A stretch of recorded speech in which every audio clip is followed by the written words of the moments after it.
Resilience is emerging as one of the key discourses that are shaping and are framing our thinking and our practice, partly today and for the foreseeable future. In my work, I'm particularly interested in cities and in urban social justice, and I believe that as a concept, resilience itself has the potential to advance valuable and also radical alternatives to the political and economic status quo in a way that can advance justice. This because resilience thinking places a strong emphasis on the links between social and ecological systems, for instance.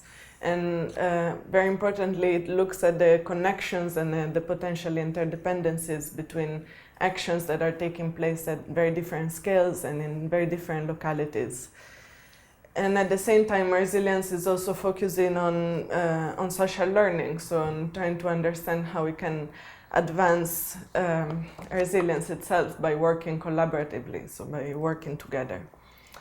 At the same time, however, resilience has also been is also becoming a very popular catchphrase. So it's being used by governments, by finance, by activists in very different contexts and to address very different issues and also to advance very different solutions or very different resilience building practices. And some of the ways in which resilience has been used, or some resilience building policies, for instance, do result in the end in increased inequalities, or they result sometimes in disadvantages for communities that are already marginalized or for people who are already experiencing vulnerabilities and difficulties. So in a way, we could also say that resilience thinking does not necessarily in itself address structural issues of inequality or that actually contribute to the presence of vulnerabilities and the presence of disruptions for certain groups of people. So in this very wide context of resilient thinking, I believe that the focus on the human scale that we have been developing allows us to ask a series of very important questions. Basically, resilience for whom?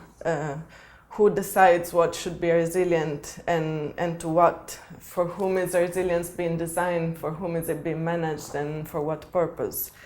And I believe that thinking through this, what we have been calling the human scale, is in a way already a statement. It's a way of defining a position towards resilience, and it's a way of starting to answer some of these questions as well.